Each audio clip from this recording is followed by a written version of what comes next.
Assalamualaikum warahmatullahi wabarakatuh. Kembali lagi di channel Berita Mistis. Untuk kisah kali ini saya akan membawakan sebuah cerita dari tulisannya Dio Seta. Sebuah kisah yang berjudul Langgar Tanah Tula.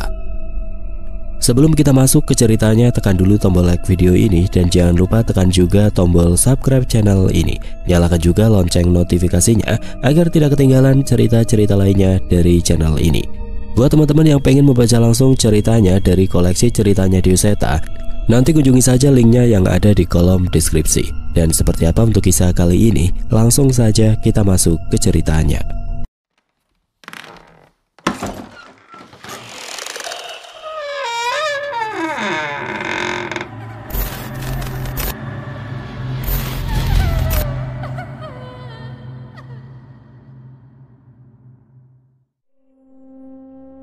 Asi, pulang, sudah maghrib.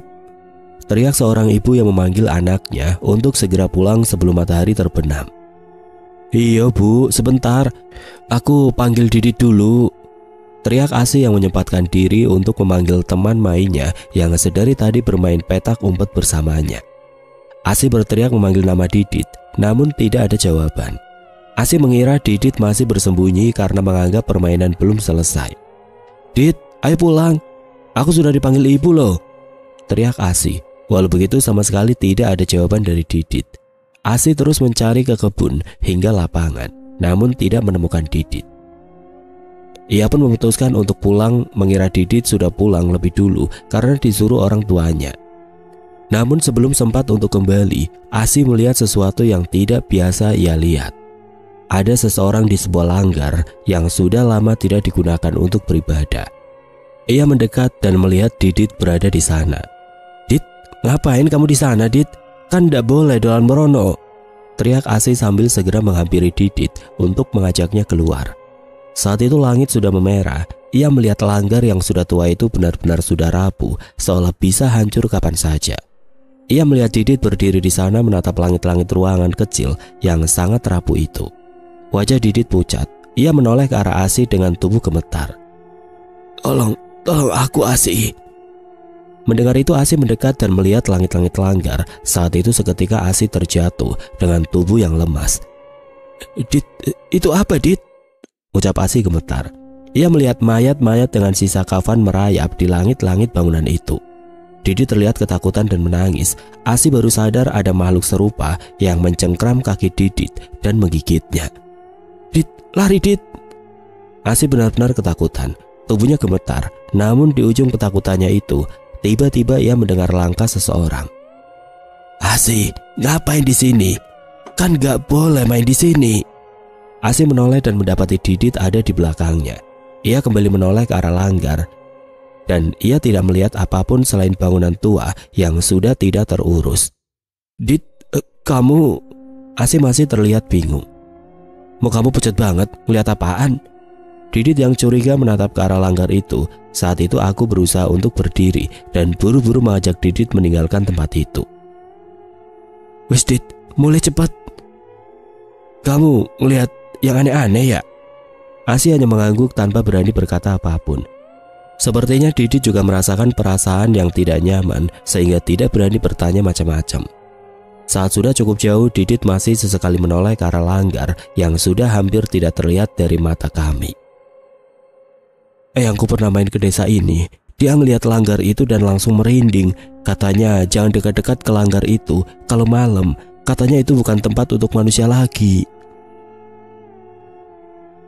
Pati, bis nomor 3 Pati.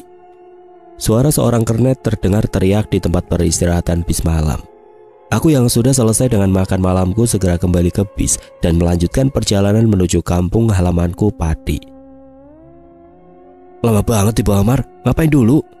Tanya Dewa yang lebih dulu masuk ke dalam bis sebelum diriku. Ngelurusin kaki, Wak. Pengap tahu di bis terus. Balasku yang memang sudah cukup merasa lelah dan pengap setelah perjalanan dari Jakarta hingga tempat peristirahatan bis malam di wilayah Gringsing ini. Aku Damar wicaksana. Cuma seorang karyawan yang baru saja habis kontrak, bukan berarti kami pengangguran. Hanya saja perusahaan baru memulai proyeknya kembali di 2 hingga 3 bulan ke depan. Kupikir daripada aku harus tinggal di Jakarta tanpa penghasilan, lebih baik aku menggunakan kesempatan ini untuk pulang kampung setelah sekian lama. Sudah 5 tahun aku tidak pulang ke Pati. Walau kantorku berada di ibu kota, kontrak kerjaku memaksaku untuk berkeliling ke tempat-tempat yang cukup jauh. Selama ini aku hanya bertukar kabar dengan bapak dan ibu melalui surat. Sesekali aku menelpon melalui wartel. Itu pun aku hanya bisa menelpon ke rumah Pak RT yang memiliki telepon dan mereka yang akan membantu memanggil ibu. Aku pulang bersama Dewa. Dia teman kantorku yang cukup dekat dan senasib denganku. Saat mengetahui aku ingin pulang ke Pati, ia merengek ingin ikut. Dewa hidup sebatang kara, keluarganya sudah tidak ada sejak ia kecil. Ia pikir akan lebih menyenangkan bila ikut denganku daripada harus sendirian di Jakarta. Kamu kok bisa 5 tahun gak pulang, Mar? Gak kangen orang tua kamu? Dewa memperhatikanku yang tengah memperhatikan foto bapak dan ibu di dompetku. Yo kangen toh, Wak. Tapi aku kan tetap harus kerja biar adik-adikku bisa sekolah dan kebutuhan mereka tercukupi. Tahu sendiri kerjaan kita kayak gimana. Ya iya sih. Tapi kalau aku masih punya keluarga, aku pasti milih buat tinggal sama mereka apa adanya. Yang penting aku deket sama mereka.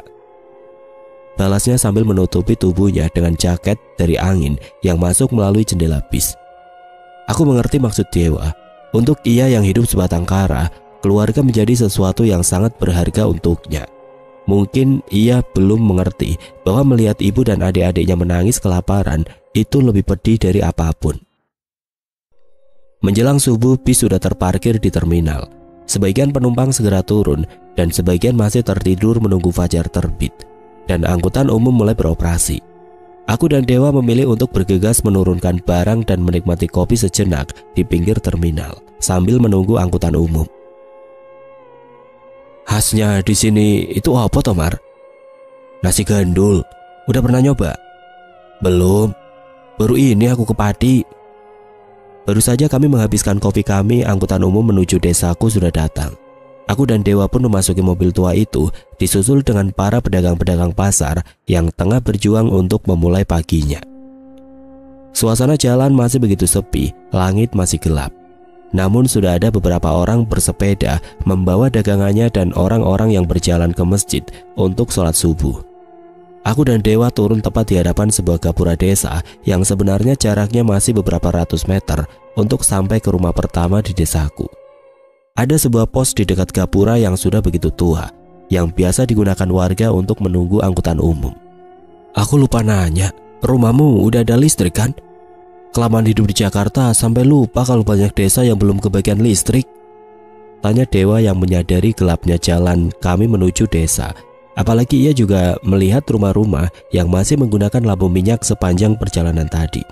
Sudah, Wak, rumah depan sudah dapat listrik. Paling nanti pakai lampu minyak kalau ke kamar mandi ke belakang sama bangunan belakang saja. Aku berharap Dewa tidak kesulitan dengan kondisi rumahku. Saat aku menunggu respon dari Dewa, tiba-tiba aku menyadari bahwa Dewa tidak lagi berjalan bersamaku. Aku menoleh dan melihat ia terdiam menatap ke satu titik. Wajah Dewa tiba-tiba terlihat pucat dengan raut wajah yang ketakutan. Namun entah mengapa ia terus menatap ke sana seperti penasaran. Wah, Mar, itu bangunan apa ya? Tanya Dewa ragu. Aku menoleh ke arah Dewa menatap. Di sana terlihat sebuah bangunan tua yang tidak lagi digunakan. Dulunya itu langgar, Wak, musola, tapi sudah lama tidak digunakan lagi. Aku ingat sewaktu aku kecil dulu, langgar itu adalah satu-satunya tempat warga desa bisa beribadah. Dulu, masjid terdekat ada di desa lain yang jaraknya hampir setengah jam perjalanan. Hanya langgar inilah yang bisa dimanfaatkan oleh warga desa untuk sholat. Pergi, Mar, kita nggak boleh ada di sini, ucap Dewa tiba-tiba. Ia buru-buru mengajakku untuk mempercepat langkah. Sebenarnya aku ingin protes dan memintanya untuk tenang. Tapi saat itu aku pun merasakan perasaan yang aneh. Cepat, teriak Dewa. Sayangnya aku yang penasaran malah menoleh ke belakang. Saat itulah aku melihat seseorang berjalan dalam gelap keluar dari langgar menuju jalan. Namun saat aku melihat dengan lebih jelas, aku yakin itu bukanlah manusia. Apa yang kulihat adalah makhluk yang terbungkus kain kafan tanpa kepala. Apa yang sebenarnya terjadi? Apa makhluk itu yang Dewa lihat hingga wajahnya sepucat itu? Aku pun berjalan semakin cepat menuju arah rumah. Walau sudah berusaha menjauh, Dewa terus memaksa untuk berjalan dengan lebih cepat. Kami merasa bahwa makhluk itu masih berada di sekitar kami. "Rumahmu masih jauh. Kalau nggak sempet, gedor rumah orang saja, Mar," ucap Dewa. Lumayan, Mar, tapi nggak sampai 5 menit. Ucapku yang juga semakin cemas. Sesekali aku tidak sengaja melihat pantulan kaca dari jendela rumah di dekatku, dan wujud setan tanpa kepala itu terus terlihat sejauh apapun kami melangkah. Kami tidak tahu apa yang terjadi, namun aku merasa bahwa nyawa kami terancam. Di tengah kekalutan kami, tiba-tiba terdengar suara azan subuh berkumandang dari masjid di ujung desa. Saat itu Dewa memelankan langkah kakinya dan mulai mengatur nafasnya. Perasaan aneh itu hilang seketika. "Mar, jangan langsung ke rumahmu. Kita sholat dulu sebentar," ajak Dewa. Aku mengangguk setuju sekaligus menunjukkan satu-satunya masjid di desa kami yang sedikit berjarak dari rumah. Aku pun menceritakan bahwa kemungkinan langgar itu sudah tidak digunakan karena memang sudah ada masjid di desa. Setidaknya itulah alasan yang kami warga desa tahu. Mas Damar kan?" Sapa seorang bapak yang wajahnya tidak asing bagiku. Iya Pak Ruslan." "Kapan sampai?" "Barusan, tadi sampai sebelum subuh. Jadi sholat subuh dulu sebelum ke rumah." "Alhamdulillah, mampir ke rumah. Sudah lama gak ketemu. Fitri nanyain kamu terus." Pak Rusman bisa saja. "Iya Pak, pasti saya mampir ke rumah." Pak Rusman pun berpamitan dan aku menyelesaikan sholatku bersama Dewa. Saat sudah merasa cukup tenang, barulah aku mengajak Dewa menuju ke rumah. Seorang perempuan yang sudah berumur mengenakan kebaya sederhananya terlihat sibuk menyapu daun-daun kering yang berserakan di halaman rumah. Tubuhnya sudah sedikit bungkuk, namun terlihat ia masih semangat melanjutkan kesehariannya. "Assalamualaikum." Aku sengaja tidak mendekat dan hanya menyapa ibu dari jauh. Saat itu ibu menyipitkan matanya dan menghampiriku. "Waalaikumsalam." Ibu membalas salamku sambil menyipitkan matanya. Tidak jelas memandang siapa yang ia lihat, ia pun mendekat dan samar-samar mulai mengenaliku. Damar. Seketika wajah ibu berubah. Ia melemparkan sapunya dan buru-buru memelukku. Aku membalas pelukannya, namun ibu lebih memilih untuk membagi kebahagiaannya. Bapak, Damar mulai Pak," teriak ibu buru-buru kembali ke rumah tanpa mau melepaskan tanganku. Aku menoleh pada Dewa yang terlihat tersenyum kecil, menikmati pemandangan haru ini dan memberi isyarat untuk mengikuti kami. "Apa toh Bu? Kok teriak-teriak?" ucap bapak yang masih mengenakan sarungnya keluar dari rumah. "Masya Allah." Bapak yang menyadari kedatanganku pun buru-buru menghampiriku. Tidak seperti ibu yang memelukku, bapak hanya mengusap-ngusap bauku sambil membantu membawakan tasku. "Nggak usah Pak, Damar bisa bawa sendiri, sedikit kok." "Ya udah, ayo cepat masuk, temanmu diajak juga," ucap bapak yang menyempatkan menyapa Dewa dengan singkat. Aku menatap kondisi rumah yang sudah aku tinggalkan sejak 5 tahun yang lalu. Hampir tidak ada yang berubah selain televisi di buffet tua yang sudah diganti dengan televisi berwarna. "Mas Damar," suara anak perempuan berlari menghampiriku dan salim padaku. "Ya ampun, gendis, kamu sudah besar saja." "Masa mau kecil melulu Mas? Aku bikinin kopi ya Mas, sebentar," ucapnya yang buru-buru berlari ke dapur. Aku mempersilahkan Dewa untuk duduk dan beristirahat sejenak, sementara Gendis membuatkan kopi untuk kami. Perbincangan yang cukup panjang pun mulai terjadi, dari mulai memperkenalkan Dewa dan menceritakan bagaimana kami bertahan hidup dengan pekerjaan kami. Dewa dengan mudah bisa akrab dengan bapak dan ibu, terlebih kedua orang tuaku sangat penasaran dengan pekerjaanku dan kehidupan kami selama merantau. Gendis mengantarkan 3 gelas kopi dan gorengan seadanya. Setelahnya ia duduk di sebelahku, seolah sudah lama menanti kedatanganku. "Mas Dewa, anggap saja rumah sendiri saja ya. Teman Damar kita anggap keluarga di sini." Ibu menyambut Dewa. "Nanti biar diajak jalan-jalan sama Damar. Warga sini baik-baik kok," tambah bapak. "Iya Pak, Bu, matur nuwun. Izin ngerepotin." Setelah momen kangen-kangenan itu, aku pun masuk ke kamar. Kamarku cukup besar dan karena aku pulang tanpa kabar, ibu buru-buru membersihkan kamarku seadanya. "Yang kita lihat di langgar tadi subuh itu apa ya Mar?" tanya Dewa sambil membereskan barang-barangnya. "Gak tahu Mar, Anggap saja sambutan buat orang baru. Mencoba tidak ingin membuat Dewa merasa cemas. Faktanya, aku sendiri tidak menyangka akan melihat hal seperti itu di kampung halamanku sendiri. Apalagi di sebuah langgar yang saat aku kecil masih digunakan oleh warga desa untuk beribadah.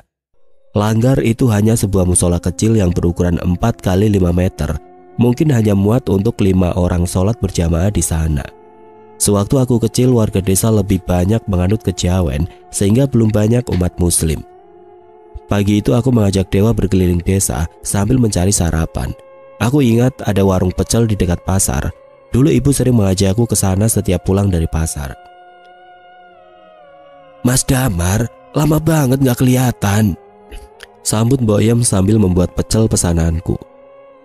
"Iya Mbok, kejauhan nyari rezekinya," balasku sambil menerima seporsi pecel yang disiapkan dengan cepat oleh Mbok Yum. "Mbok Yum, aku tambah lagi ya," ucap Dewa tiba-tiba. Aku menoleh dan pecel di pincuknya hanya tersisa sedikit. Kemana itu pecel?" "Dimakan setan. Sudah diam aja, aku lapar." "Tenang, aku yang bayar," balas Dewa sambil mengunyah. Mbok Yum hanya tertawa melihat kelakuan Dewa sambil menyerahkan satu pincuk pecel lagi lengkap dengan tempe gorengnya. "Pelan-pelan saja Mas Dewa, pecelnya masih banyak kok." "Udah bisa Bu, pecelnya kelewat enak." "Bisa saja Mas Dewa ini." Ya, ternyata bukan hanya aku yang menganggap pecel Mbok Yum adalah pecel terenak. Selama merantau, aku belum menemukan rasa yang bisa menyaingi pecel Mbok Yum.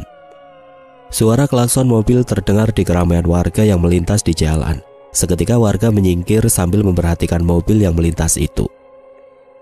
"Ada yang punya mobil bagus juga ya di desamu?" tanya Dewa. "Kayaknya itu anaknya Mbak Guru. Itu yang punya lahan tempat langgar yang semalam kita lihat." "Yang punya seorang guru? Dulunya dia kepala sekolah. Makanya warga desa memanggilnya Mbah Guru. Tapi sudah lama dia nggak aktif." Mbah Guru termasuk orang yang terpandang di desaku. Ia memiliki tanah yang luas di desa dan tanah kebun yang cukup besar. Saat masih mudanya, ia menjabat sebagai kepala sekolah di SD Impres. Walau begitu, keluarga Mbah Guru cukup berjarak dengan warga desa. Dulunya, langgar itu diizinkan untuk digunakan warga. Tapi entah saat aku kecil, tiba-tiba langgar itu dipagari dan ditutup.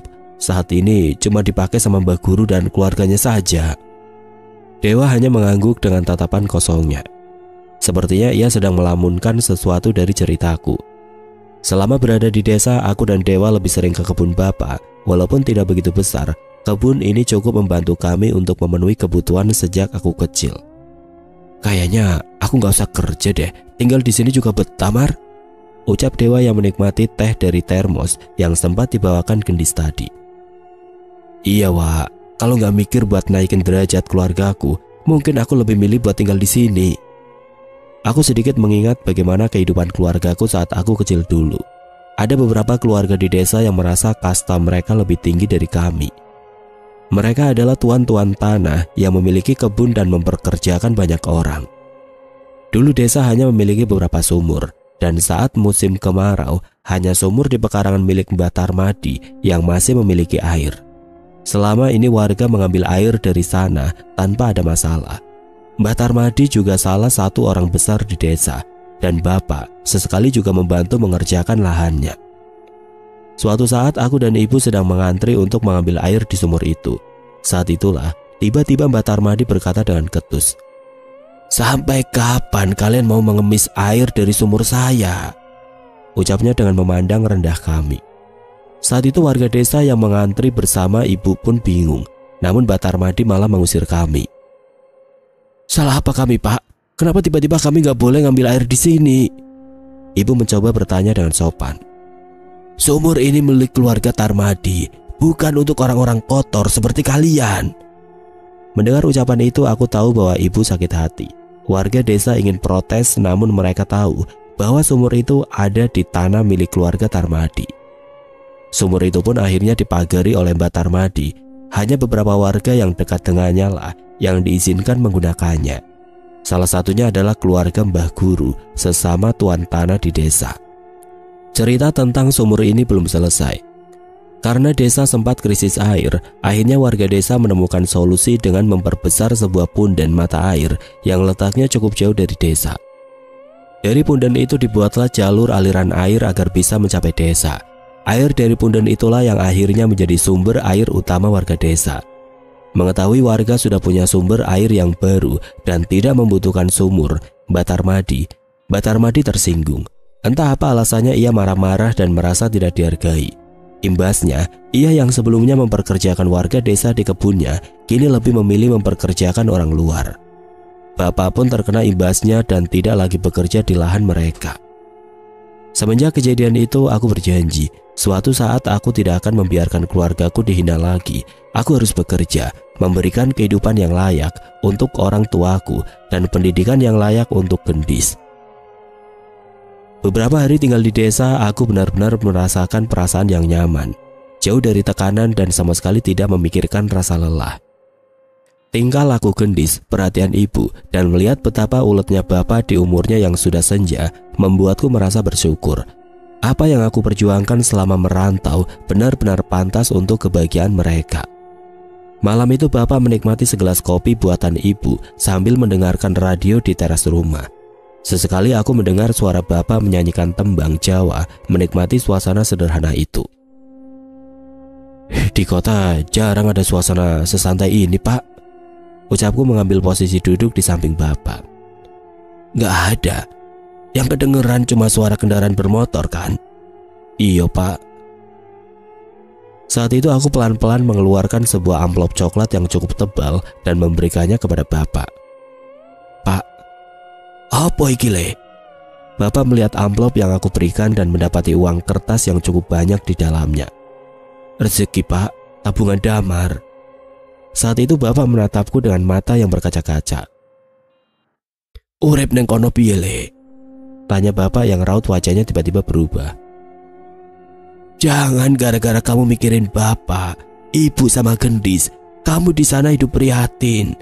Bapak masih sanggup kok cari uang untuk makan dan sekolah Gendis. Aku tidak menyangka dengan reaksi bapak. Alih-alih senang dengan pemberianku, ia justru khawatir dengan kehidupanku selama bekerja. Cukup, Pak, Damar hidup cukup. Damar cuma pengen bapak dan ibu bahagia dan Gendis bisa sekolah yang tinggi. Ucapku mengelus tangan bapak. Aku hampir tidak bisa menahan air mataku. Tunggu sebentar, Yole. Bapak masuk ke dalam rumah dan tidak lama aku mendengar suara ibu yang menerima amplop itu. Alhamdulillah, Pak. Tidak lama bapak kembali keluar dengan sarungnya yang sudah berganti dengan celana panjang. Ikut bapak, Yole. Ji, Pak. Bapak mengenakan sendal jepit dan mengajakku berjalan kaki keliling desa. Bapak tidak banyak bicara dan aku hanya mengikutinya sambil sedikit bernostalgia saat bapak mengajakku jalan-jalan. Kami sampai di masjid di ujung desa. Bapak menyapa Pak Sastro, penjaga masjid, sebentar dan mengajakku masuk ke dalam. Ia menunjukkanku sebuah benda yang tidak aku mengerti.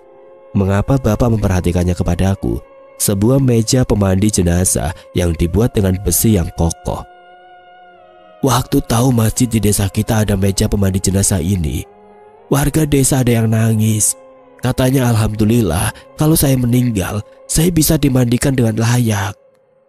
Ada lagi yang bilang, saya hidup sebatang kara. Setidaknya, jika saya mati, tidak terlalu merepotkan banyak orang. Aku mengangguk mendengar cerita bapak itu. Namun aku belum mengerti maksud bapak mengapa menceritakan hal ini padaku. Nggak cuma meja pemandi jenazah ini, Mas. Pos jaga dan lampu-lampu di jalanan desa juga ngebanyak bantu warga. Saut Pak Sastro yang tiba-tiba menyusul kami dengan membawakan kopi panas. Pak Sastro, sambutku membantunya membawakan nampan berisi gelas itu. Kami pun menikmati kopi itu bertiga di selasar belakang masjid. Bapak mau minta maaf sama kamu, Le. Minta maaf kenapa, Pak? Bapak minta maaf karena saat kamu pulang ke rumah kita masih seperti dulu. Tidak menjadi lebih bagus seperti rumah-rumah di kota. Padahal kamu rutin ngirim uang buat bapak. Jelas bapak. Aku tidak menyangka bapak berpikir seperti itu. Mungkin karena ucapanku saat menyerahkan tabunganku tadi pada dirinya. Enggak, Pak, Damar ikhlas. Damar gak mikir begitu. Bapak berdiri dan mengelus-ngelus meja pemandi jenazah itu. Meja ini bapak dan warga desa yang bikin. Pakai yang kamu kirim, Mar, ucap bapak. Aku sedikit terkejut mendengar ucapan bapak. Gak cuma meja ini, kayak yang tadi Pak Sastro bilang. Dari uang yang kamu kirim, kami di desa bisa bikin pos jaga dan masang lampu-lampu di jalan, biar kalau malam gak terlalu gelap. Aku menarik nafas dan sedikit tersenyum mendengar cerita bapak. Ternyata alih-alih merenovasi rumah atau meningkatkan taraf hidup, bapak lebih memilih menggunakan uang kirimanku selama ini untuk warga desa. Bapak merasa rumah kita sudah cukup nyaman dan uang kebutuhan gendis sudah bapak sisihkan. Sisanya bapak pakai untuk ini. Enggak pak, enggak apa-apa. Damar ikhlas kok ngirimnya. Mau bapak pakai buat apapun, Damar enggak masalah, apalagi untuk desa. Balasku yang semakin kagum dengan bapak. Selama ini bapaklah yang paling sering menanggung malu jika ia dan warga desa direndahkan oleh para juragan-juragan dan tuan tanah. Tidak sepertiku yang ingin membuktikan bahwa kami bisa sederajat. Bapak justru menerima hidup yang seperti ini dan tidak menaruh dendam. Mas Damar, di perantauan gak usah khawatir. Kalau bapak, ibu dan gendis kenapa-napa, ada kami warga desa yang akan mengurus. Memang seperti ini kan kehidupan desa Sri Mulyo sejak dulu. Tambah Pak Sastro. Nggih Pak Sastro, saya paham. Malam itu bapak mengatakan bahwa beliau sangat senang mendapatkan rezeki yang aku berikan tadi. Alasan bapak menjelaskan tentang ini semua adalah karena bapak dan warga tengah membutuhkan uang. Mbok Ruh sudah semakin tua dan hampir tidak sanggup lagi pergi ke kali untuk keperluan kamar mandinya. Bapak menjelaskan bahwa warga ingin membuatkan kamar mandi di belakang rumah Mbok Ruh, namun biayanya cukup besar dan warga kesulitan untuk mengumpulkan uang. Oleh karena itu bapak meminta izin kepadaku untuk menggunakan sebagian uang yang aku berikan untuk keperluan tersebut. Mendengar hal itu tentu saja aku tidak mungkin menolak. Aku mengenal Mbok Ruh sejak kecil. Ia sering mengajakku ke pasar ketika bapak dan ibu sedang sibuk. Ia sudah seperti saudara kami sendiri. Sebenarnya tidak hanya Mbok Ruh, aku hampir lupa bahwa hampir semua warga desa ini sudah seperti keluarga. Alhamdulillah kalau kamu gak keberatan, Le. Pak Sastro, mungkin besok sudah bisa dikerjainnya, tanya bapak ke Pak Sastro. Alhamdulillah Pak, matur nuwun. Mas Damar, besok saya kerahkan warga. Malam itu sekali lagi aku mendapatkan pelajaran hidup dari bapak. Baginya, kekayaan yang sebenarnya bukanlah tanah dan bangunan yang dimiliki, tapi saat ia dan orang-orang di sekitarnya bisa hidup nyaman dan layak bersama-sama. Aku pulang dengan perasaan bangga.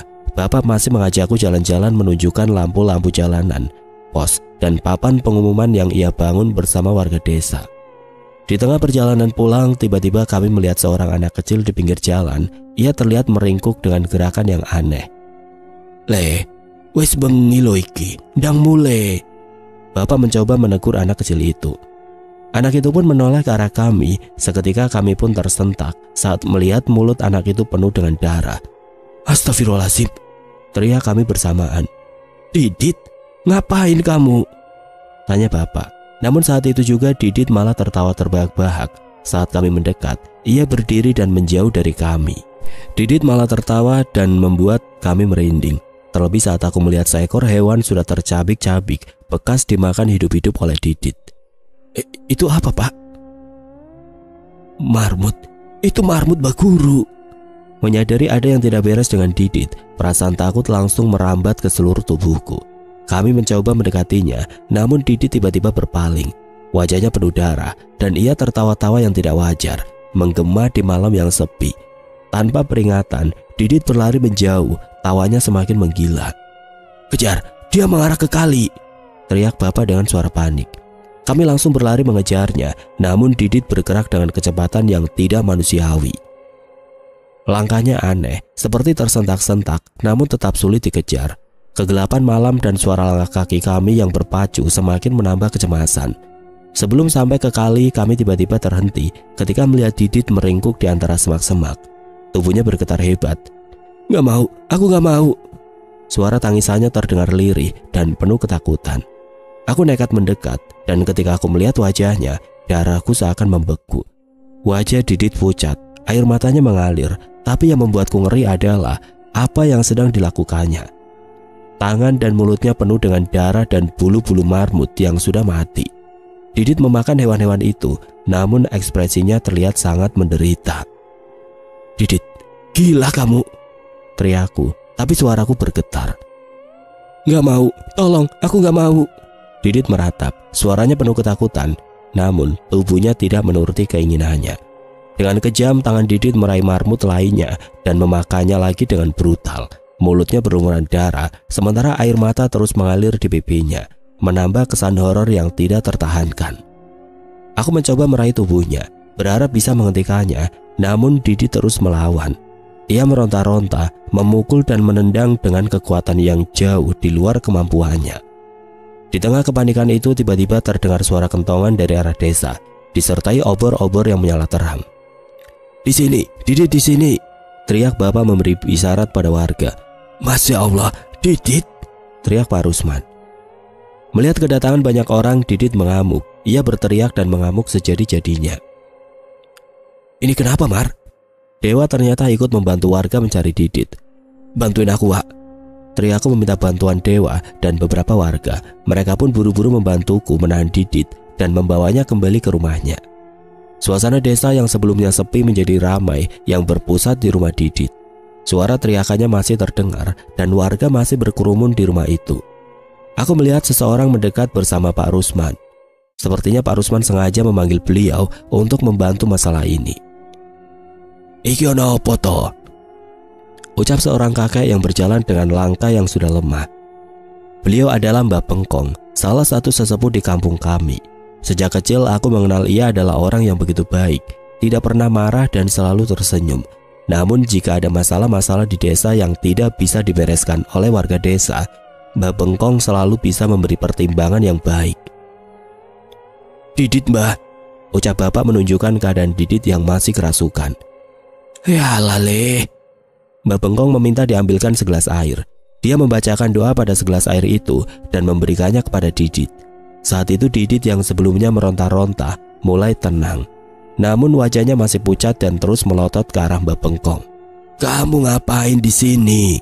tanya Mbah Pengkong. Didit tidak menjawab. Ia hanya terus menggeram dan memelototi Mbah Pengkong. Beberapa kali Mbah Pengkong bertanya. Respon dari Didit hanya seperti itu. Makhluk yang merasukinya enggan untuk berbicara dan hanya terus menatap Mbah Pengkong dengan kesal. "Ya wis." Mbah Pengkong mulai jenuh. Ia kembali memercikan air doanya dan meraupkan ke wajah Didit. Didit pun tertidur tidak sadarkan diri. Namun tubuhnya panas dan terlihat menggigil. "Kenapa bocah ini sampai bisa seperti ini?" tanya Mbah Pengkong kepada ibu Didit. "Nggak tahu saya, Mbah. Tadi sore dia cuma main sama Asi, sempat pulang sebentar, tahu-tahu habis adzan Isya, Didit udah hilang dan ditemukan kesurupan begini." Mbah Pengkong menghela nafas dan membersihkan tangannya. "Ya sudah, tolong panggil Asi ke sini. Siapa tahu dia tahu sesuatu." "Baik, Mbah." Ayah Didit meminta pertolongan salah satu warga untuk memanggilkan Asi kemari, seorang anak teman dekat Didit yang seumuran dengannya. Saat itu aku melihat ke arah Dewa, raut wajahnya cukup aneh. Alih-alih menatap ke arah Didit yang kerasukan, Dewa justru menatap ke salah satu pohon terembesi di depan rumah. Aku menghampirinya berniat untuk menemaninya. Tapi saat itu ia langsung menarik tubuhku ke posisinya. "Kamu ngelihat itu gak, Mar?" Aku menatap ke arah pohon terembesi yang gelap. Entah apa yang Dewa maksud, namun aku memang merasakan sesuatu yang menggangguku dari arah sana. "Bukan dia, Le. Dia cuma makhluk yang tertarik sama sosok yang merasuki bocah itu." Tiba-tiba Mbah Pengkong menghampiri kami begitu saja. Anehnya, Dewa segera meraih tangan Mbah Pengkong dan salim kepadanya. "Kulo Dewa, Mbah, ngapunten, belum sempat menyapa." Mbah Pengkong hanya menepuk bahu Dewa sambil kembali menatap ke arah pohon terembesi. "Sosok itu, Mbah. Saya dan Damar sempat melihat sosok itu waktu pertama kali datang ke desa ini." "Tunggu, sosok itu?" Aku kembali menajamkan mataku. Dari kegelapan malam di sana, aku mulai melihat sesuatu yang samar. Saat itu Mbah Pengkong menepuk pundakku dan seketika pemandangan mengerikan muncul di hadapanku. "Setan itu." Sosok tubuh yang terbungkus kain kafan tanpa kepala menanti di bawah pohon terembesi. Seketika aku pun pucat, tubuhku gemetar. Namun aku cukup tenang karena di sini ramai dan ada Mbak Bengkong di dekatku. Dari tadi kamu ngeliatin itu, kenapa nggak bilang? Kalau temanmu bilang belum tentu mereka bisa lihat, Nak Damar. Lagi pula sudah benar, dia mengawasi makhluk itu dari sini dan baru bertindak jika makhluk itu berbuat macam-macam. Dibanding penasaran dengan makhluk itu, sebenarnya aku lebih penasaran mengapa Mbak Bengkong dan Dewa terlihat saling memahami. Padahal mereka baru saja bertemu dan berkenalan. Belum sempat menanyakan lebih jauh, tiba-tiba beberapa orang datang bersama seorang anak perempuan. Ia masuk dengan wajah cemas, seolah takut dimarahi. "Ndak apa-apa, Nduk. Ora ono sing arep nyeneni kowe." Mbak Bengkong mengelus kepala Asi. Saat itu Mbak Bengkong menunjukkan keadaan Didit dan menceritakan secukupnya tentang apa yang terjadi pada Didit. "Memangnya tadi kamu sama Didit main kemana toh?" Mbak Bengkong bertanya dengan ramah. Asi terlihat mulai tenang saat berbicara dengan Mbak Bengkong. Aura ramah Mbak Bengkong memang membuat siapa saja nyaman dekat dengannya. "Jambu, tadi tiba-tiba Didit kepengen makan jambu yang di dekat langgar. Kami ke sana. Adit manjat ngambil jambu itu terus Asi yang nangkepin." Jelasnya terbata-bata. Mbak Bengkong masih mengelus kepala Asi. Entah mengapa aku merasa bahwa Mbak Bengkong tidak hanya sekedar menenangkan Asi. "Asi lagi didoain. Kayaknya dia diincar juga," ucap Dewa tiba-tiba. "Kok kamu tahu, Wak?" Itu Mbak Bengkong pelan-pelan baca doa sambil dengerin cerita Asi. Saat ini aku mulai merasa apa mungkin Dewa juga tahu tentang hal-hal gaib seperti Mbak Bengkong. Setelah perbincangan singkat itu, Mbak Bengkong pun berdiri sambil tersenyum. Ia memanggil kedua orang tua Didit dan Asi serta meminta warga untuk tenang dan bubar. Mengetahui keadaan sudah mulai terkendali, warga pun membubarkan diri. Saat itu aku mendengar Mbak Bengkong meminta kedua orang tua mereka untuk datang ke rumah Mbah Guru. "Mampir saja ke Mbah Guru dan ceritakan apa yang terjadi. Minta maaf karena sudah mengambil jambu itu tanpa izin." Karena aku dan Bapak yang menemukan Didit, jadi saat itu aku dan Bapak merasa bertanggung jawab untuk menemani mereka hingga selesai. Malam itu juga kami mampir ke rumah Mbah Guru, sementara Mbak Bengkong langsung kembali ke rumahnya ditemani oleh Bapak. "Ya sudah, Bu. Saya maafkan. Lain kali kalau mau jambu itu bilang saja, nanti saya ambilkan. Jangan mencuri. Pohon jambu itu ada yang punya." Tidak kusangka Mbak Guru membalas permintaan maaf kami dengan bijak. Entah mengapa saat itu perasaan tegang hilang seketika. Kami pun berterima kasih dan berpamitan. Kami pulang melewati langgar di mana pohon jambu itu tumbuh. Aku memperhatikan masih ada kandang marmut dan kandang ayam di sana. Kandang hewan-hewan itu cukup besar dan hanya Mbah Guru lah yang memelihara marmut di desa ini. Bagi kami marmut adalah hewan yang asing. Makanya tidak heran banyak anak-anak di desa yang penasaran mengintip ke tempat ini. "Tumben-tumbenan ada yang sholat di sana," ucapku pada Dewa saat melihat beberapa orang mengenakan mukena putih-putih di langgar tua itu. Namun saat itu Dewa menyenggolku dan menyuruhku untuk diam. Aku berpikir sejenak dan baru sadar sholat di jam seperti ini bukan hal yang wajar. Atau jangan-jangan yang kulihat bukan orang yang sedang sholat.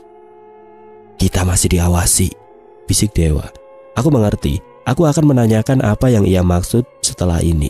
Setidaknya jangan sampai perbincangan kami membuat orang tua Didit dan Asi khawatir. Tidak kusangka saat kembali ke rumah Didit, kami disambut oleh Didit yang sudah sadar dan pulih. Kami pun berpamitan. Namun saat sampai di depan rumah, tiba-tiba Dewa berhenti. "Kayaknya malam ini aku gak tidur di rumahmu dulu, Mar." Mendengar ucapan Dewa, aku pun bingung. "Lah kamu mau tidur di mana kalau nggak di sini?" "Gampang, Mar, santai aja." "Nggak bisa, kamu datang ke desa ini sama aku, jadi kamu tanggung jawabku," balasku yang mencemaskan Dewa. Saat itu Dewa tiba-tiba mengeluarkan beberapa benda dari kantongnya. Seketika dahiku mengerut saat mendapati bungkusan kain kafan kecil yang sudah lusuh, yang berisikan rambut dan benda-benda yang tidak aku mengerti. Di genggamannya juga ada paku dan sobekan-sobekan kertas yang bertuliskan aksara Jawa dengan tinta berwarna merah. "Apa itu, Wak?" "Ini dari tempat tadi. Kalau aku bawa ke rumahmu, takutnya akan jadi masalah." "Kok bisa-bisanya?" Aku mulai kesal dengan sikap dewa yang mulai seenaknya. Saat itu tiba-tiba seorang mendekat dari dalam rumah. Kalau temanmu tidak mengambil benda itu, mungkin besok akan ada yang mati di desa ini, nak. Aku menoleh ke arah itu dan mendapati Mbak Bengkong datang dari dalam rumah. Sepertinya bapak dan Mbak Bengkong mampir ke rumah dulu tadi. Maksudnya apa, Mbah? Biar temanmu tidur di tempat Mbah dulu. Nah Damar, kamu tenang saja, balas Mbak Bengkong. Tapi Mbah, saat aku hendak berkata, tiba-tiba wajah Mbak Bengkong yang selalu tersenyum berubah menyeramkan. Ia menatapku dengan tatapan serius. Dia sudah mengetahui perbuatan temanmu. Sedari tadi makhluk itu sudah mengincarnya. Temanmu hanya mencoba melindungi kalian, jelas Mbak Bengkong. Benar saja saat itu aku merasakan perasaan aneh. Sesuatu memperhatikan kami entah dari mana. Yang aku lihat saat itu, bayangan dewa terlihat begitu besar dengan 4 tangan yang begitu panjang. Aku pun sadar saat ini wajah dewa mulai terlihat pucat. Entah mengapa aku merasa dewa akan mati. Jaga gendis dan orang rumah, Damar. Langgar itu bukan lagi tempat untuk manusia. Tempat itu sudah menjadi rumah makhluk. Sak. Belum sempat dewa menyelesaikan kata-katanya, tiba-tiba sesuatu yang besar menjatuhkan dewa dan menyeret tubuhnya dengan cepat. Dewa! Dewa menghilang di kegelapan, menyisakan darah yang terseret di jalan. Dari arah dewa menghilang, terlihat sosok makhluk kurus mengenakan kebaya lusuh setinggi pohon. Pati 1985. Suasana Hari Raya Idul Fitri di desa Sri Mulyo tidak seramai di desa lainnya. Walau begitu, sebagian warga yang masih menganut kepercayaan kejawen turut memeriahkan silaturahmi antar warga di saat lebaran. Damar, lihat itu dah. Umar menyenggelku dan mengarahkan wajahnya ke arah Mbah Guru yang tengah menerima tamu di halaman langgar yang berada di tanah miliknya itu. Kenapa nggak ada yang aneh? Aku tidak peduli sambil menikmati jenang yang aku dapat dari bersilaturahmi ke rumah-rumah tetangga desa. Itu, loh lihat, Mbah Guru salam ke tamu-tamunya pakai tangan kiri, kan gak sopan. Aku memperhatikan sekali lagi dan memang benar, Mbah Guru menyembunyikan tangan kanannya di belakang dan menyalami tamu-tamunya warga desa dengan tangan kiri. Jangan-jangan tangannya lagi sakit. Umar memukul kepalaku tiba-tiba. Kamu ini mikirnya cuma yang baik-baik terus. Ada cerita yang bikin kesal kalau tahu alasan Mbah Guru seperti itu. Aku mengusap-ngusap kepalaku sambil memasang wajah penasaran ke arah Umar. Apaan? Aku baru aja diceritain Eyang. Katanya Mbah Guru cuma mau salaman dengan tangan kanannya sama saudara dan keluarganya saja. Yang sederajat katanya. Maksudmu kita dianggap lebih rendah dari mereka? Umar mengangguk. Ia memasang wajah kesalnya sambil menatap pada Mbah Guru. Dalam hati aku berpikir, apa benar ada seseorang yang sampai segitunya menganggap tetangga desanya begitu rendah, sedangkan kami warga desa selama ini sudah seperti saudara. Walau begitu, aku masih cukup menaruh hormat pada Mbah Guru. Selain sebagai kepala sekolah SD Impres di desaku, Mbah Guru juga mengizinkan warga desa menggunakan langgar yang berdiri di tanah miliknya. Walaupun sebenarnya langgar itu sudah ada sejak zaman ayah Mbah Guru. Namun di suatu malam, desa sempat digegerkan dengan sebuah kejadian. Saat itu bapak tengah menikmati malamnya dengan segelas kopi di teras dan aku baru saja hendak tidur. Tiba-tiba suara kentongan terdengar dipukul terus-terusan tanpa jeda. Aku mengerti bahwa itu pertanda bahwa ada bahaya di desa. Namun mengapa tiba-tiba? Bu, Damar jangan boleh keluar. Perintah bapak yang buru-buru masuk dan mengambil sebuah senter berwarna perak besar menyerupai tongkat itu. Aku yang penasaran hanya bisa mengintip dari balik jendela. Di luar, serombongan warga tampak berjalan terburu-buru. Mereka membawa obor dan peralatan seadanya, seolah bersiap menghadapi sesuatu yang berbahaya. Bapak sempat berbincang sebentar dengan mereka, lalu memberitahu ibu yang saat itu sedang mengandung adikku bahwa ia akan ikut membantu. Kunci pintu rumah sampai bapak kembali, perintahnya tegas. Wajah ibu seketika berubah cemas. Tanpa bicara banyak, ia segera menutup semua pintu dan jendela rapat-rapat. Setelah itu ibu masuk ke kamarku dan duduk di sampingku, seolah ingin memastikan aku tetap aman. Damar, jangan dibuka. Ibu tiba-tiba menegur saat melihatku mencoba mengintip lagi. Lah, Damar penasaran, Bu. Kampung seramai itu, tapi kita nggak boleh keluar. Ada apa toh? Aku sedikit protes, meski rasa takut mulai menjalari dadaku. Jangan ya Le, tadi bapakmu dikasih tahu sama warga, katanya ada yang nemuin mayat di Langgar. Mayat warga desa? Bukan, tapi kondisinya benar-benar gak karuan. Bapak dan warga desa masih berusaha mengejar pembuang mayat itu. Kemungkinan pelakunya belum keluar dari desa. Mendengar hal itu, saat itu juga aku bergidik ngeri. Aku tidak lagi mencari tahu dan memilih untuk berusaha tidur. Tapi rasa penasaranku membuat mataku sulit untuk terpejam. Tak. Samar-samar aku mendengar suara dari arah kebun sebelah rumahku. Aku sempat mengira itu adalah suara hewan, tapi suara itu kembali terdengar seperti suara langkah kaki. Bu, ada suara bu. Aku mencoba membangunkan ibu yang telah tertidur pulas di sebelahku. Sayangnya ibu yang tengah kelelahan begitu pulas dan tidak terbangun. Samar-samar aku mendengar suara isak tangis dan suara seseorang yang menggumam. Biasanya aku tidak akan peduli, namun karena tadi aku mendengar cerita dari ibu, aku pun takut. Jangan anakku, dia saja. Suara itu terdengar dari luar jendela. Suaranya terdengar parau dan bercampur dengan tangis. Mau tidak mau aku pun memaksa ibu untuk bangun. Bu, bangun bu, ada orang di luar. Kali ini aku berusaha lebih keras dan ibu pun terbangun dengan mata lelahnya. Apa Le? Ada orang? Aku mengangguk dan berusaha untuk tidak menciptakan suara. Sekali lagi suara seseorang yang menggumam sambil menangis terdengar. Ibu mendengar hal yang sama dan dengan segera mengambil gunting yang berada tidak jauh dari posisi kami. Minggir Le. Ibu berjalan dengan perlahan ke arah jendela kamar. Dengan hati-hati ia membuka tirai jendela itu dan tidak mendapati apapun selain gelapnya malam. Ibu pun menarik nafas lega. Tapi saat ia berbalik, tiba-tiba terlihat seorang berdiri menatap ke dalam rumah dari luar. Rambutnya kusut berantakan dengan mata lebam dan wajah pucat. Tubuhnya bungkuk dan ia menggedor-gedor kaca jendela kami. Ibu, di belakang bu. Ibu pun berbalik dan berteriak saat menyadari keberadaan orang itu. Mayat itu saja, mayat itu saja. Jangan anakku.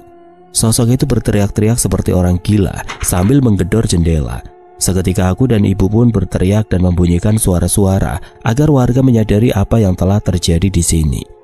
Mengetahui kami menjauh dari jendela, sosok itu malah mengelilingi rumah kami dan menggedor-gedor setiap melihat pintu dan jendela. Tolong, tolong. Aku dan ibu berteriak ke arah jendela lain, berharap ada warga desa yang mendengar. Beruntung teriakan kami terdengar dan warga desa berkumpul. Mereka berbondong-bondong mendatangi rumah. Saat itu aku dan ibu buru-buru keluar dan bergabung dengan mereka. Enak apa toh bu? Tanya salah satu warga.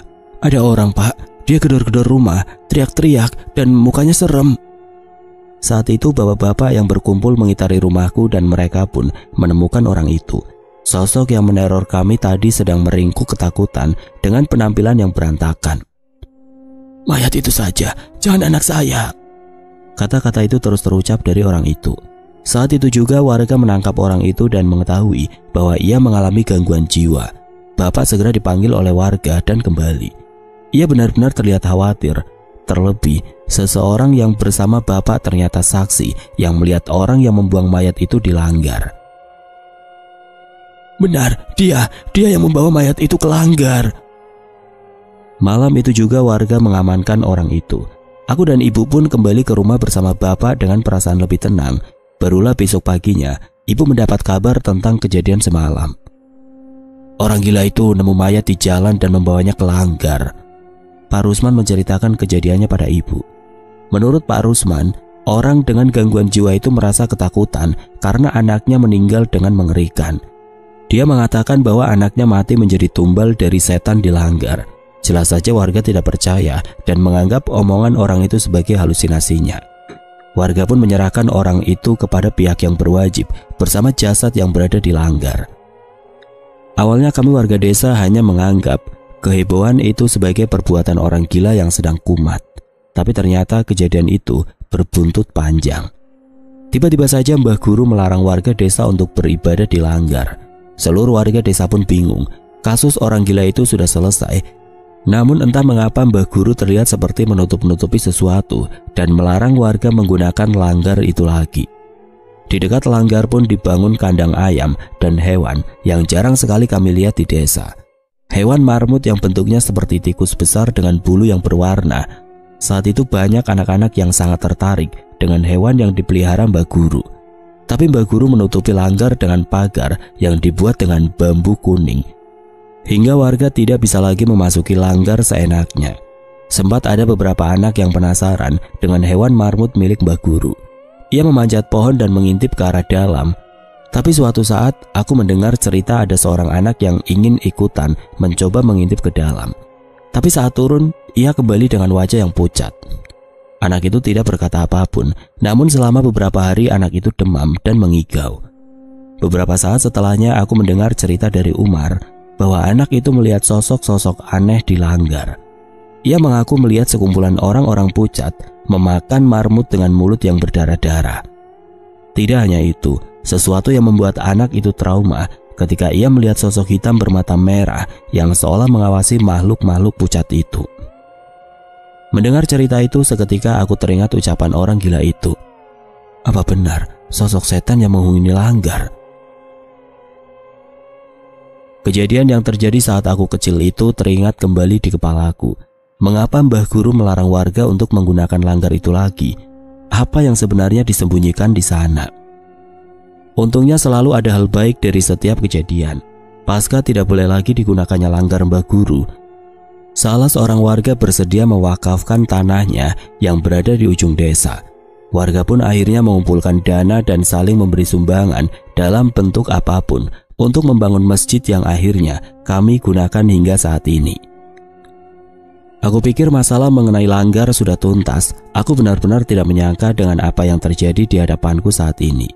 Dewa tiba-tiba jatuh dan terseret tepat di hadapanku. Ia menghilang begitu cepat dan menyisakan darah yang terseret di jalan. Dewa, Dewa! Aku berteriak panik mencoba mengejar Dewa, namun sia-sia. Astagfirullahaladzim. Mbah Bengkong masih terpaku menatap sosok perempuan kurus setinggi pohon yang perlahan menghilang dari hadapan kami. Mbah Bengkong tidak tinggal diam. Ia buru-buru berjalan ke satu arah yang berlawanan dari arah Dewa menghilang. Mbah, tolong Dewa, Mbah!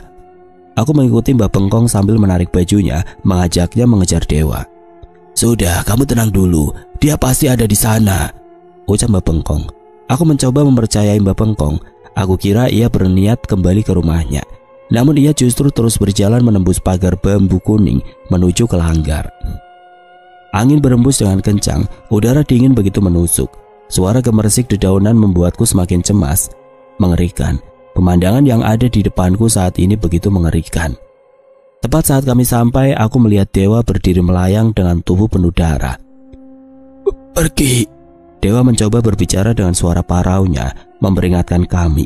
Tapi Mbah Bengkong terus mendekat dan saat kami mendekat, tiba-tiba tubuh Dewa terjatuh. Dewa! Aku buru-buru menolong Dewa saat itu juga. Luka-luka di tubuhnya cukup parah. Bajunya sobek terseret dengan tanah. Namun beruntung, luka itu tidak membahayakan nyawanya. Bawa temanmu itu, kita pergi dari sini secepatnya, perintah Mbah Bengkong. Dengan berhati-hati aku membawa Dewa keluar dari langgar yang suasananya begitu mencekam. Di dalam aku merasa ada banyak makhluk yang memperhatikanku.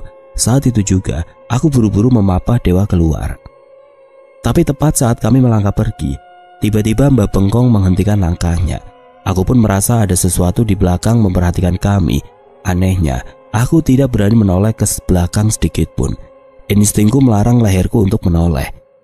Jangan campuri urusan kami. Aku mengenal suara itu. Suara itu terdengar seperti suara Mbah Guru. Tapi aku benar-benar takut untuk menoleh ke belakang. Saat itu Mbah Bengkong yang wajahnya selalu tenang terlihat kesal hingga mengepalkan tangannya erat-erat. Ia pun melangkah pergi dan memberi isyarat padaku untuk mengikutinya. Tanah yang kami tinggalkan, tanah di mana langgar itu berdiri, saat ini benar-benar terasa mencekam. Malam itu aku merasa seperti menjadi tontonan dari puluhan makhluk yang mengawasiku dari belakang. Astagfirullahaladzim, Dewa! Bapak benar-benar panik saat melihat aku membawa Dewa pulang dalam keadaan penuh luka. Ibu buru-buru memanggil mantri desa untuk memeriksa keadaan Dewa. Kami merawat Dewa semampu kami, membersihkan lukanya dan memberinya minum untuk menenangkan dirinya. Beruntung Pak Mantri mau dibangunkan dan datang ke rumah. Aku menceritakan kepada Bapak tentang apa yang terjadi, tentang kejadian di mana Dewa memungut benda-benda laknat dari sekitar langgar hingga Dewa diincar oleh setan yang membuatnya hingga seperti ini. Sebagian besar warga desa sudah tahu bahwa ada yang aneh dengan langgar itu, tapi belum ada yang senekat kamu, Mas Dewa, ucap Pak Mantri yang hanya bisa geleng-geleng melihat tingkah Dewa. Saya cuma takut, Pak. Dewa membalas dengan suara yang lemah. Saya takut desa ini akan bernasib seperti desa saya dulu. Mendengar ucapan itu seketika aku tertegun. Aku memang tahu bahwa Dewa hidup sebatang kara dan tidak memiliki orang tua lagi. Tapi aku tidak tahu bahwa ada kisah lain di balik itu. Memangnya desa kamu kenapa, Wak? Dewa berusaha menahan rasa sakitnya dan berusaha untuk mencari posisi duduk yang nyaman di kasur. Desaku mati, Mar. Satu persatu warga meninggalkan desa setelah begitu banyak warga yang mati. Aku tersentak mendengar cerita Dewa. Tidak kusangka ada masa lalu yang kelam dari seorang dewa yang jarang sekali mengeluh. Ia menceritakan bahwa sewaktu ia kecil, desa dikuasai oleh keluarga juragan yang sangat berpengaruh. Kepala keluarga mereka menduduki jabatan penting di pemerintahan daerah. Sebagian warga desa menggantungkan hidup dengan menggarap ladang mereka dan bekerja untuk usaha-usaha milik keluarga itu.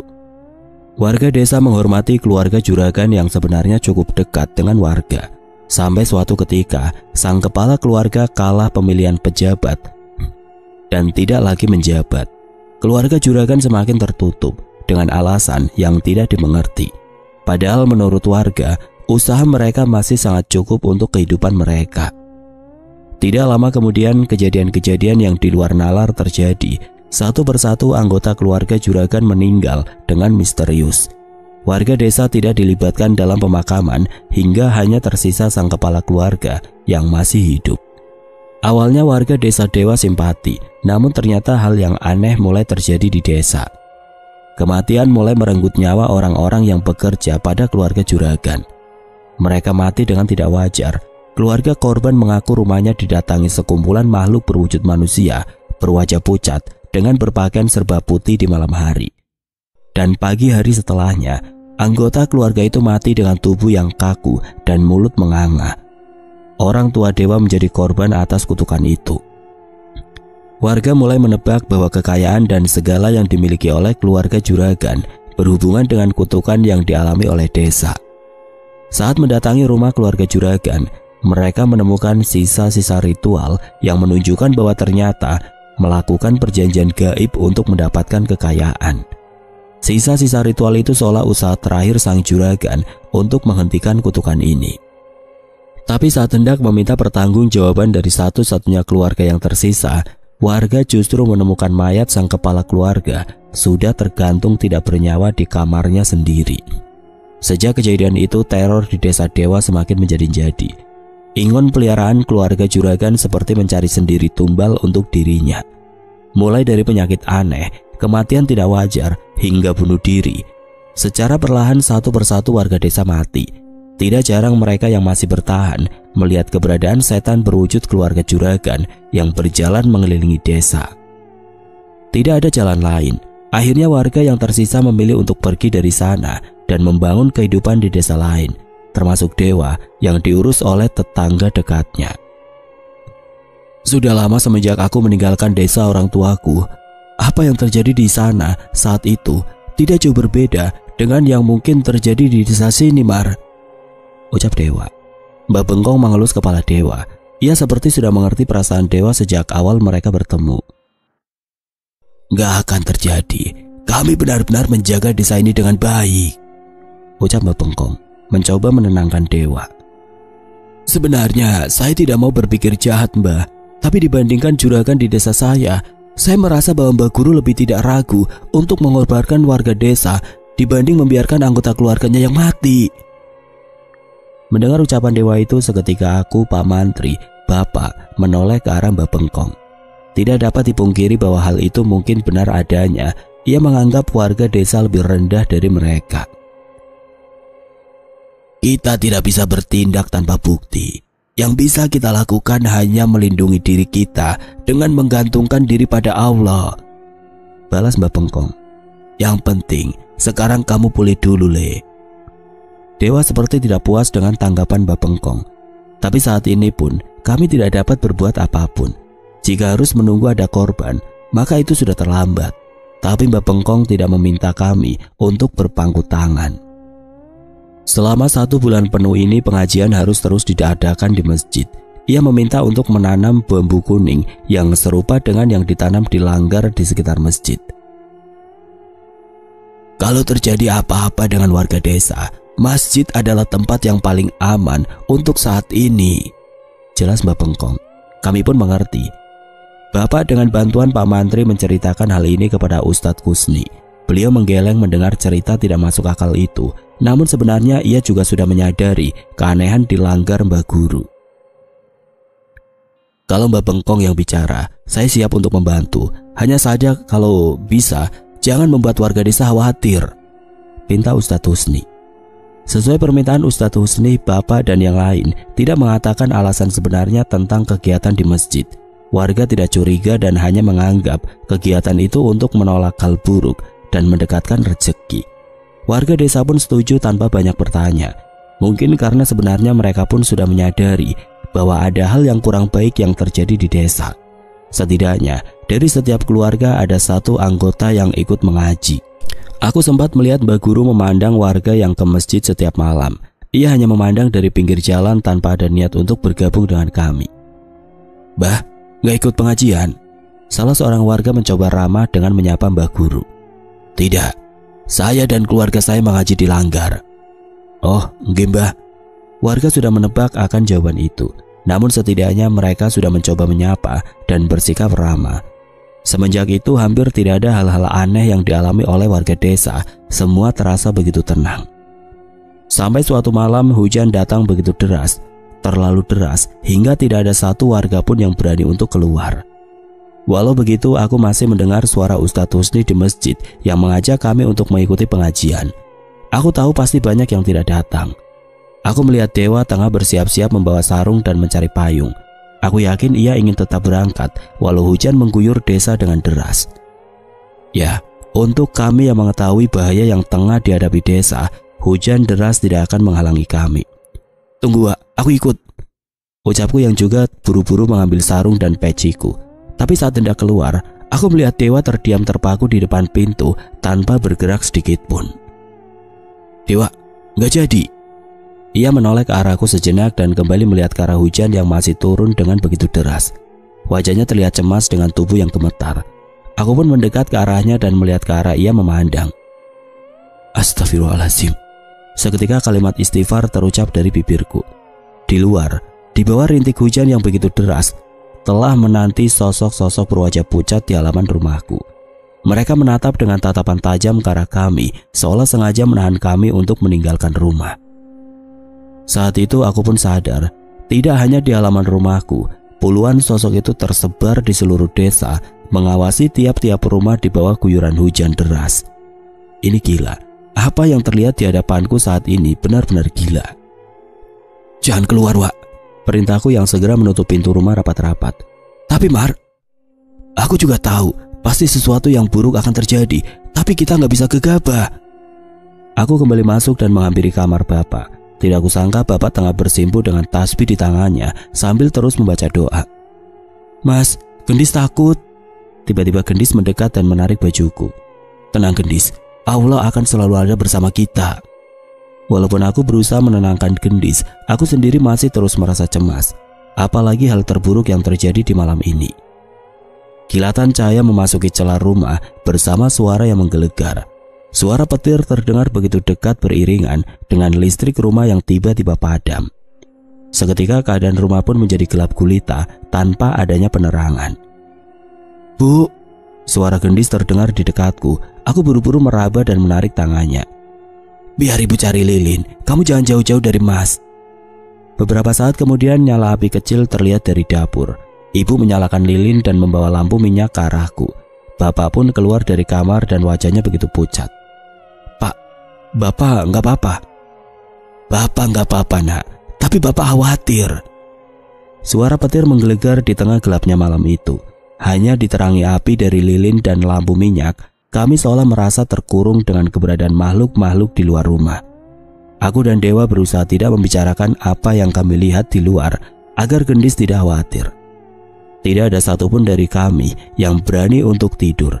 Bukan karena mati listrik atau hujan, namun naluri kami sama-sama merasakan bahaya. Di tengah perasaan cemas, tiba-tiba kami mendengar suara. Aku mendekatkan telinga ke arah jendela dan perlahan aku mendengar suara dari masjid terdengar semakin keras.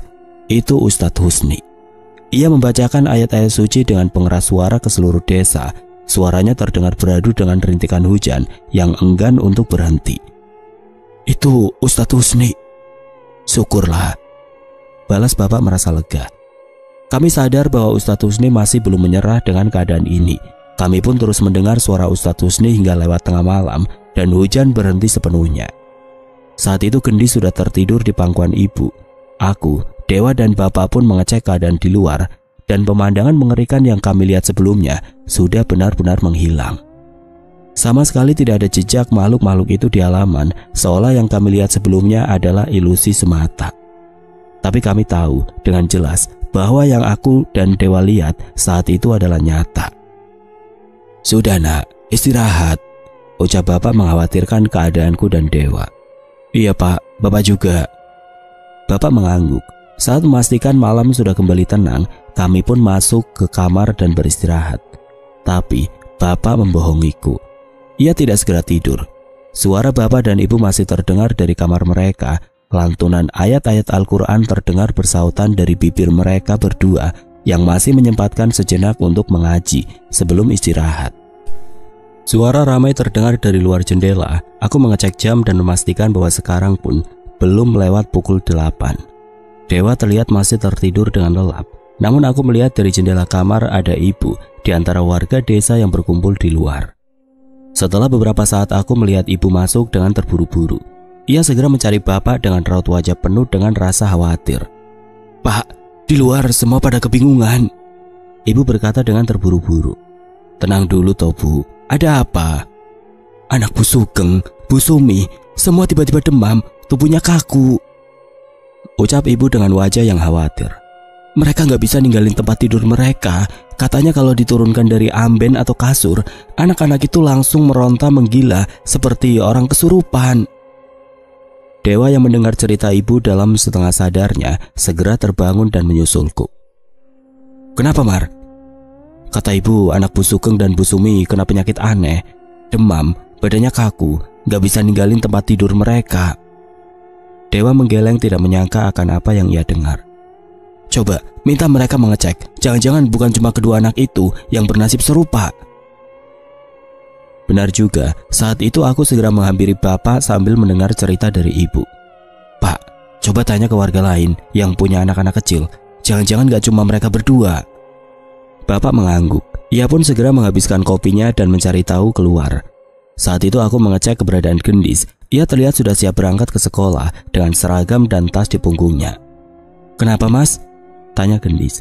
Gendis, naik sepedanya hati-hati ya. Banyak-banyak berdoa. Iya mas, kenapa toh? Mas belum bisa cerita, tapi setidaknya kamu harus tahu kalau ada sesuatu di desa yang sedang tidak baik. Tapi jangan terlalu kamu pikirin ya. Gendis tersenyum dan mengangguk. Ia meraih tanganku dan menciumnya sebelum melakukan hal serupa pada ibu. Ia pun menaiki sepedanya dan segera meninggalkan rumah berangkat ke SMP-nya yang tidak jauh dari rumah. Beberapa saat setelah keberangkatan Gendis, bapak kembali ke rumah dengan wajah penuh keringat. Benar juga anak Dewa, semua anak kecil di desa mengalami hal serupa. Gejalanya sama, demam, tubuhnya kaku, dan setiap meninggalkan amben, mereka seperti orang gila yang kesetanan. Ini jelas bukan penyakit normal. Bapak terlihat resah. Pak Mantri, Ustadz Kusni, Mbak Bengkong, mereka semua sudah tahu. Bapak mengangguk. Ibu membawakan segelas kopi lagi untuk bapak untuk menenangkannya. Sudah, mereka sudah bertindak lebih dulu, tapi mereka sendiri belum tahu harus berbuat apa. Jelas bapak. Brak. Aku tersentak mendengar suara kayu kusen yang dipukul oleh Dewa. Ia terlihat tidak mampu menahan emosinya saat itu. Maaf, saya terbawa emosi," ucap Dewa yang menyadari kekagetan kami. Bapak menatap Dewa dengan cermat. Ia melihat ke dalam matanya yang seolah berusaha menolak kemungkinan yang ia ketahui. "Nak Dewa, tahu sesuatu?" tanya Bapak mencoba mengulik Dewa. Dewa terlihat bimbang, sepertinya ia ragu untuk mengatakan apa yang membuatnya khawatir hingga sedemikian rupa. "Saya tidak yakin, tapi saya takut jika anak-anak itu hanya tinggal menunggu waktu." "Menunggu waktu untuk apa, Wak?" Aku ingin segera memperjelas apa yang Dewa maksud. "Menunggu waktu sampai mereka dimangsa makhluk-makhluk itu." Dewa sama sekali tidak terlihat sedang bercanda. Setelah kejadian semalam, hal yang seperti Dewa bilang bukanlah sesuatu yang mustahil. "Pak, apa kita tidak bisa mendatangi Mbah Guru dan minta kepadanya untuk menghentikan ini semua?" Aku mencoba menyampaikan apa yang ingin kulakukan kepada Bapak. Bapak menghela nafas dan menggeleng. "Bagaimana kita bisa meminta hal seperti itu ke Mbah Guru? Kita sendiri tidak tahu apa ini benar ulah Mbah Guru. Tidak ada yang bisa membuktikan." "Tapi bukankah semua sudah jelas?" Aku masih berusaha. "Jangan gegabah, Damar. Segala sesuatu yang dilakukan tanpa pemikiran matang hanya akan membawa masalah baru." Kali ini Bapak berkata dengan tegas kepadaku. Saat itu aku terdiam. Ucapan Bapak seketika membuatku berhenti sejenak dan berpikir ulang untuk menenangkan pikiran. "Tenang dulu, Mar. Coba kita lihat kondisi anak-anak itu dulu," ajak Dewa. Pagi itu kami bertiga pergi ke rumah Bu Sugeng untuk menjenguk anaknya, Enda.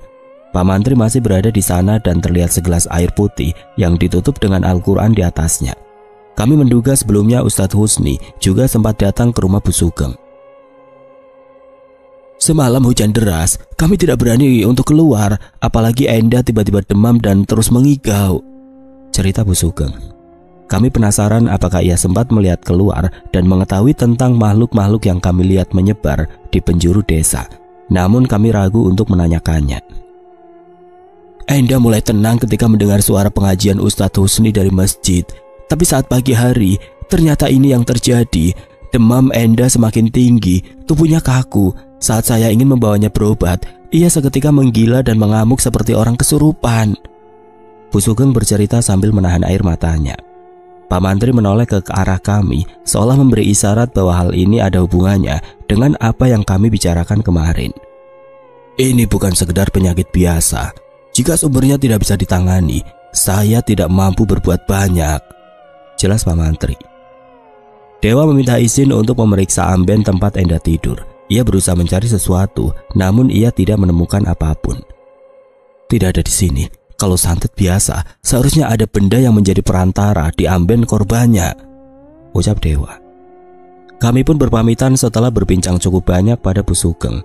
Dewa masih mencoba mencari benda-benda aneh di sekitar rumah Bu Sugeng sebelum pulang. Namun ia tidak juga menemukan apapun. "Bapak mau mencari Ustadz Husni. Takutnya beliau membutuhkan bantuan Bapak," ucap Bapak di perjalanan pulang. "Sepertinya aku juga mau nyari Mbak Pengkong, Mar," kata Pak Mantri. "Mbak juga sedang berkeliling memeriksa anak-anak lain," ucap Dewa yang memilih jalan berbeda dengan Bapak. "Kamu temani Dewa saja, Mar. Dia belum begitu mengenal warga sini." "Baik, Pak. Kalau ada sesuatu, kabari kami ya, Pak." Bapak mengangguk. Kami pun berpisah di persimpangan jalan. Sebenarnya aku ingin bersama Bapak, tapi aku juga penasaran tentang apa yang ingin Dewa lakukan bersama Mbak Pengkong. Setelah bertanya dengan beberapa warga, kami pun bertemu dengan Mbak Pengkong yang baru saja meninggalkan salah satu rumah. Wajahnya terlihat cemas dan begitu khawatir. Aku menduga sepertinya Mbak Pengkong pun belum menemukan cara untuk menolong anak-anak itu. "Gimana, Mbah? Ada yang bisa kami lakukan?" tanya Dewa langsung ke inti permasalahan yang terjadi. Mbak Pengkong menatap ke arah kami dengan tatapan mata yang ragu. "Ayo ke rumah Mbah." Tiba-tiba ia mengajak kami ke rumahnya tanpa membuka pembicaraan apapun. Kami pun menurutinya tanpa mencoba bertanya apapun. Secara tidak langsung kami sudah sama-sama mengerti akan kondisi yang terjadi. "Tanung Tali Sukmo. Saya pernah mendengar tentang ilmu hitam itu waktu masih muda. Si perapal akan mengikat sukma orang-orang yang dituju dengan satu maksud." Mbak Pengkong bercerita sambil membuka buku-buku tua yang sudah berdebu di rumahnya.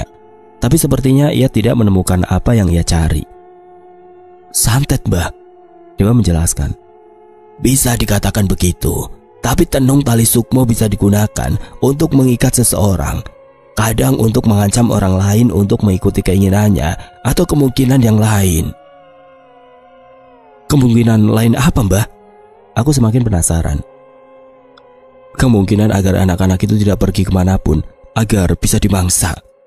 Gumam Dewa yang lebih dahulu menyadari maksud Mbah Bengkong. Dek, entah mengapa aku merasa sepakat dengan dugaan Dewa. Tapi bagaimana cara kami memastikannya? Terlebih bagaimana cara kami menghentikannya? Kami pun menoleh ke arah Mbah Bengkong. Ia berjalan ke jendela belakang rumahnya yang hanya berjarak beberapa langkah dari pintu depan. Rumahnya begitu kecil, bahkan tidak ada kamar di rumah Mbah Bengkong. Rumahnya hanya ditutup sekat seadanya untuk memisahkan ruang belakang untuk meja makan dan barang-barangnya. Sedangkan amben tempatnya tidur menjadi satu dengan ruangan depan. Aku baru sadar bahwa langgar milik Mbah Guru terlihat dari jendela belakang rumah Mbah Bengkong. Walau tertutup oleh pagar bambu kuning, bangunan tua itu masih saja terlihat misterius. Namanya tali, pasti ada tiangnya. Jika apa yang kita curigai itu benar, maka anak-anak itu pasti tidak akan bisa bertahan sampai tengah malam. Jelas Mbah Bengkong. Lantas kita harus bagaimana, Mbah? Apa sekalian kita geruduk saja rumah Mbah Guru? Tidak ada bukti bahwa ini semua ulahnya. Mbah Bengkong sekali lagi berkata dengan tegas. Ia sadar, salah bertindak sedikit saja, masalah akan menjadi lebih runyam. Tapi nggak mungkin kita diam saja, Mbah. Aku masih bersikeras, namun Dewa memegang bahuku. Ia memberi isyarat padaku. Saat itu aku tersadar bahwa aku terlalu menekan Mbah Bengkong. Aku dan Dewa mundur dan memberikan waktu pada Mbah Bengkong. Kami benar-benar gelisah, namun kami berusaha untuk menyikapi keadaan ini dengan lebih tenang. Mbah, saya bikin kopi ya, Mbah. Tiba-tiba Dewa berinisiatif mengecek termos di meja makan Mbah Bengkong dan mencari gelas untuk kopi. Mbah Bengkong membalas seadanya. Namun saat itu aku merasa suara Mbah Bengkong sedikit berbeda. Saat itu aku memperhatikannya dengan lebih jeli. Aku baru sadar bahwa sedari tadi Mbah Bengkong menunduk dan memejamkan matanya di jendela yang mengarah ke langgar. Dewa membuatkan 3 gelas kopi. Ia mengantarkan kopi untukku dan dirinya sebelum akhirnya meletakkan kopi satu lagi di dekat Mbah Bengkong. Monggo, Mbah. Dewa mengantarkan dengan penuh sikap yang sopan. Jauh lebih sopan dari saat ia berbicara dengan Mbah Bengkong sebelumnya. Saat ini aku merasa bahwa situasi mulai berbeda. Mbah Bengkong mengambil gelas kopi itu dan menyeruputnya tanpa menoleh ke arah kami. Ia masih terus menutup matanya sambil mengarah ke arah langgar. Sementara aku dan Dewa hanya menanti sambil menikmati kopi hitam yang Dewa buatkan untukku. Tidak berapa lama setelahnya terdengar suara Mbah Bengkong menghela nafas. Ia pun berpaling menoleh ke arah kami. Ada jasad yang menjadi tumbal belasan tahun lalu. Tubuhnya dipisahkan dan ditanamkan di 4 penjuru desa. Itu adalah batas dari wilayah perjanjian gelap yang terjadi. Ucap Mbah Bengkong. Aku benar-benar heran dari mana Mbah Bengkong mengetahui tentang hal itu begitu saja. Kepala jasad itu tertanam di satu tempat yang menjadi sarang makhluk itu. Kalau ingin menghentikan tenung tali sukmo, keempat bagian tubuh itu harus digali dan dibakar lebih dulu. Tapi saya sendiri tidak tahu apa akibatnya. Aku memperhatikan jam dan mendapati jarum jam masih menunjuk ke tengah hari. Masih ada waktu untuk mencari keempat bagian tubuh tumbal yang menjadi pengikat kutukan ini. Kami cari, Mbah. Kami akan meminta pertolongan Ustadz Husni juga. Mbah Bengkong mengangguk. Aku tahu, ia masih berusaha mencari petunjuk lain. Entah mengapa tubuhnya terlihat lelah setelah berpaling dari jendela tadi. Kami pun memutuskan untuk membiarkan Mbah Bengkong sendirian dulu. Tapi tepat saat kami membuka pintu, tiba-tiba seseorang memandang kami dari seberang jalan desa. Itu Mbah Guru. Tangannya menyeret seorang anak kecil yang kejang-kejang dengan wajah yang pucat. Kami benar-benar kesal melihat pemandangan itu. Namun bukannya takut dengan keberadaan kami, Mbah Guru malah tersenyum seolah menantang.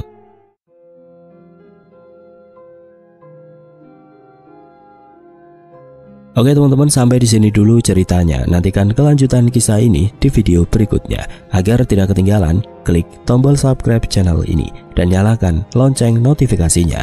Wassalamualaikum warahmatullahi wabarakatuh.